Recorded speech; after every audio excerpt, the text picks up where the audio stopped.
Praise lord. దేవునికి మహిమ కలుగును గాక. సహోదరి సహోదరులు, ఆది కాండమును గూర్చి నేర్చుకుందాం. ఆది కాండము ఎవరు రాశారు? మోషే రాశాడు. ఆది కాండము ఎప్పుడు రాయబడి ఉన్నది? ఆది కాండము 1450 సంవత్సరంలో నుండి 1410 సంవత్సరము వ్యవధిలో ఈ ఆది కాండము రాయబడి ఉన్నది. మోషే జన్మించకముందు 300 సంవత్సరాల ముందు ఈ ఆది కాండము ముగుస్తుంది. యోసేపు చనిపోయిన తర్వాత 300 సంవత్సరముల తర్వాత మోషే జన్మిస్తాడు. మోషేకు ఆది కాండమునకు ఏ పరిచయము లేదు, అసలు ఏమీ తెలియదు. అయినప్పటికీ దేవుని పరిశుద్ధ ఆత్మ ప్రేరేపణ ద్వారా ఆది కాండాన్ని మోషే వ్రాస్తాడు. దేవునికి మహిమ కలుగును గాక. సహోదరి సహోదరులు, మోషే 40 సంవత్సరములు ఫరో ఇంటిలో ఉన్నాడు. తర్వాత 40 సంవత్సరములు అరణ్యములో గొర్రెలు కాస్తూ నివసించాడు. తర్వాత 40 సంవత్సరములు దేవుడు ఐగుప్తులో నుంచి బానిసత్వాన్ని విడిపిస్తానికి వాగ్దాన భూమికి నడిపిస్తానని వాగ్దానం చేసిన దేవుడు ఇశ్రాయేలు ప్రజలకి నాయకుడిగా నిలబడ్డాడు మోషే. ఆ 40 సంవత్సరాల వ్యవధిలో ఈ ఆది కాండాన్ని వ్రాసాడు మోషే. దేవునికి మహిమ కలుగును గాక.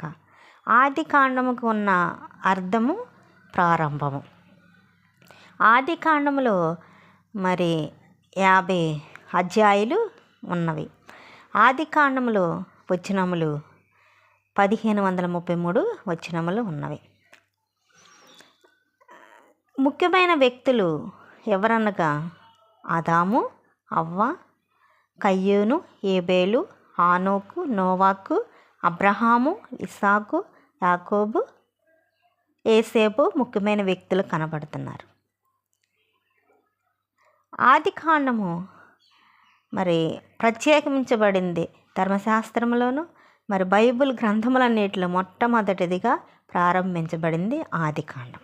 దేవునికి మహిమ కలుగును గాక. సహోదరి సహోదరులు, ఆది కాండంలో నేర్చుకోవాల్సిన పాఠము ఆరంభం. మొట్టమొదటిగా ఆరంభించబడింది లిఖించబడింది బైబిల్లో మొట్టమొదటిగా ఆది కాండం. దేవుడు లోకమును చూసినప్పుడు భూమి నిరాకారముగాను శూన్యముగాను కనబడి చీకటిగా ఉన్నప్పుడు దేవుడు వెలుగు కలుగుమనగా వెలుగు కలిగింది. 6 దినములు పనిచేసి 7వ దినమున విశ్రాంతిని తీసుకున్నాడు దేవుడు.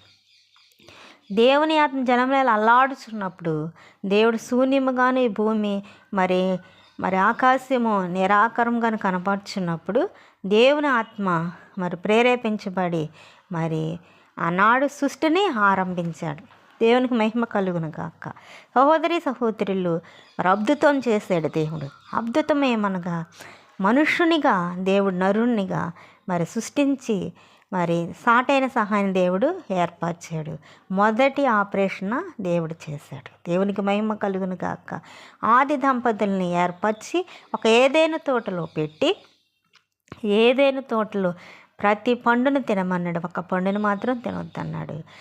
మీరు నిశ్చయముగా సత్యదరు అని దేవుడు ఆజ్ఞాపించినప్పుడు అపవాది శోధించి అవ్వను మోసపరిచి తను తిని తన భర్తకు తీసుకొచ్చింది. పాపాన్ని తెచ్చుకున్నారు, మరణాన్ని తెచ్చుకున్నారు ఆనాడు ఆది దంపతులు. దేవునికి మహిమ కలుగును గాక. సహోదరి సహోదరులు, ఆనాడు కయ్యూను గూర్చి నేర్చుకున్నాం. కయ్యూను ఏబేలు అన్నదమ్ములు. కయ్యూను అర్పణ తీసుకొచ్చాడు, ఏబేలు అర్పణ దేవునికి తీసుకొచ్చినప్పుడు ఏబేలు అర్పణ దేవుడు అంగీకరించాడు, కయ్యూను అర్పణ దేవుడు అంగీకరించలేదు. కయ్యూను కోపము తమ్ముడైన ఏబేలు మీద రగులుకొనెను. కయ్యూను అసూయతో తన తమ్ముని చంపివేశాడు. తన తమ్ముని స్వరము నేల మీద పడి దేవునికి మొరపెట్టినప్పుడు దేవుడు కయ్యూను అడుగుచున్నాడు. కయ్యూను, నీ తమ్ముడైన ఏబేలు ఎక్కడా అని అడిగినప్పుడు నేను కావలిగా ఉన్నానా అని కయ్యూను అంటున్నాడు. కయ్యూను కోపం వల్ల కయ్యూను అసూయ ద్వారా దేశదిమ్మరగా మిగిలిపోయాడు. దేవునికి మహిమ కలుగును గాక. సహోదరి సహోదరులు, నరుల చెడ్డదనం బహు గొప్పగా కనబడింది దేవుని దృష్టికి. వారు నాశనం చేయాలనుకున్నాడు. జలప్రాణాలను తీసుకొచ్చాడు, అంతము చేసి నరులను నాశనం చేశాడు దేవుడు. దేవునికి మహిమ కలుగును గాక.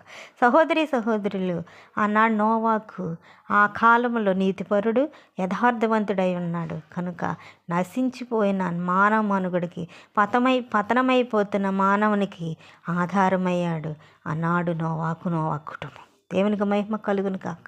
సహోదరులు, మరి అబ్రహామును గూర్చి నేర్చుకుందాం. అబ్రహాము మరి సమస్తాన్ని విడిచిపెట్టి నేను మనస్థానానికి వెళ్ళన్నప్పుడు విశ్వాసంతో ముందుకు సాగాడు, విశ్వాసంతో ముందుకు వెళ్ళాడు, సమస్తాన్ని విడిచిపెట్టాడు, విశ్వాసాన్ని బలపరుచుకున్నాడు. దేవునికి మహిమ కలుగును గాక. సహోదరులు, మరి అబ్రహాము మరి కరువు వచ్చింది, కష్టం వచ్చింది, దేవుని మీద ఆధారపడకుండా అబద్ధం మీద ఆధారపడ్డాడు, మరి అవమానాన్ని తెచ్చుకున్నాడు.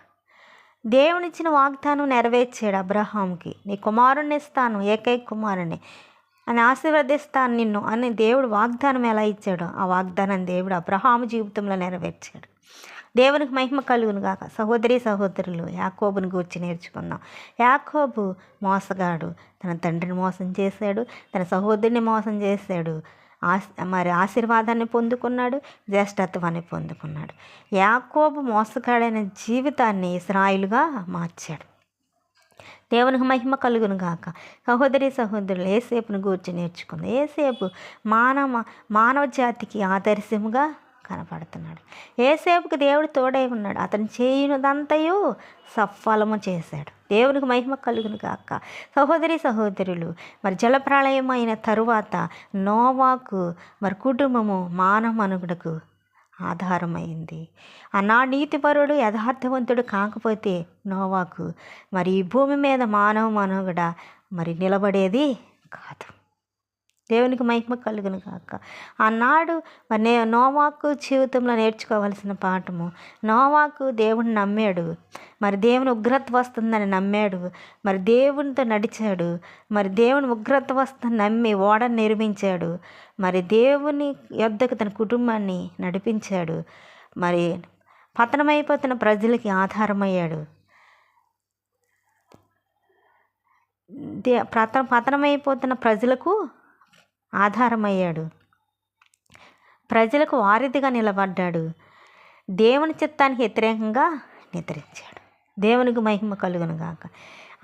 నోవాకు జీవితంలో 1 నమ్మాడు, 2 నడిచాడు, 3 నిర్మించాడు, 4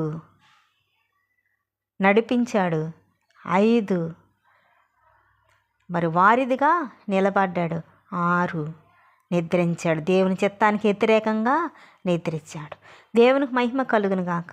సహోదరులు, మరి ఆదికాండంలో మరి ముఖ్యమైన వ్యక్తులు మరి నోవాకు, అబ్రహాము, ఇస్సాకు, యాకోబు, యోసేపులుగా కనిపిస్తున్నారు. దేవునికి మహిమ కలుగును గాక.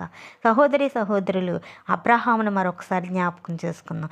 అబ్రహాము సమస్తమును విడిచిపెట్టినప్పుడు మరి సమస్తమును విడిచిపెట్టి దేవుడిని విశ్వాసంతో మరి ముందుకు సాగినప్పుడు, వెంబడించినప్పుడు 75 సంవత్సరములు 75 సంవత్సరములు దేవుని వాగ్దానం ఇచ్చాడు అబ్రహాంకి, నీ కుమారుని ఇస్తానని. అనుకున్న సమయంలో నీ వాగ్దానం ఇచ్చినప్పుడు విశ్వాసంతో ముందుకు సాగాడు, యెహోవాని వెంబడించాడు. 24 సంవత్సరములు గడిచిపోయింది, దేవుని కార్యం జరగలేదు. అయినా అవిశ్వాసం రాలేదు, అవిధేయత రాలేదు, విశ్వాసంలో ముందుకు సాగాడు. 25 సంవత్సరం దేవుని కార్యాన్ని పొందుకున్నాడు, మరి తన పుత్రుణ్ణి పొందుకున్నాడు, విశ్వాసములకు తండ్రి అయ్యాడు, సమస్త జనులకు ఆశీర్వాదంగా నిలబడ్డాడు. దేవునికి మహిమ కలుగును గాక. సహోదరులు, మరి ఆదికాండంలో నేర్చుకునవలసిన మరి పాఠము, మరి అబ్రహాము వలె విశ్వాసం ముందుకు సాగితే మనం ఆశీర్వదించబడతాము. నోవాకు వలె నీతిగా యథార్థంగా జీవిస్తే మరి అనేక మందికి ఆధారముగా ఉంటాం, నశించుచున్న ఆత్మలకు మరి ఆధారముగా ఉండగలమని దేవుడు మాట్లాడుతున్నాడు. మరి నోవాకు వలె నీ విశ్వాసాన్ని బలపరుచుకుంటే, మరి అబ్రహాము వలె నీ విశ్వాసాన్ని మరి దృఢపరుచుకుంటే మరి అనేకమైన జనులకు నువ్వు ఆశీర్వాదంగా ఉంటావని దేవుడు మాట్లాడుతున్నాడు. సహోదరులు, మరి దేవుడు నీతో మాట్లాడుతున్నాడు. అన్నాడు నీతిపరుడు నోవాకు, యథార్థవంతుడు నోవాకు. తన కుటుంబము పతనమైపోతున్న మానవ జాతికి ఆధారమైంది. మరి నీవు నీతిగా జీవిస్తే, యథార్థంగా జీవిస్తే మరి నశించుతున్న మరి మానవ జాతికి ఆధారం అవుతామని దేవుడు మాట్లాడుతున్నాడు. సహోదరి సహోదరులు, మరి నోవాకు ఆనాడు మరి నశించుతున్న వారికి మరి ఆధారమయ్యాడు, మరి మానవ జాతికి ఆధారమయ్యాడు. మరి నువ్వు నశించుతున్న ఆత్మలకు ఆధారం అవ్వాలంటే, మాదిరి చూపించాలంటే, నశించుతున్న ఆత్మలు యేసు వద్దకు నడిపించాలంటే, రక్షించబడాలంటే, అనేక ఆత్మలను నశించిపోకుండా రక్షణలోకి నడిపించాలంటే నీతి యథార్థంగా జీవించమని దేవుడు మాట్లాడుతున్నాడు. దేవునికి మహిమ కలుగును గాక. ఆమేన్.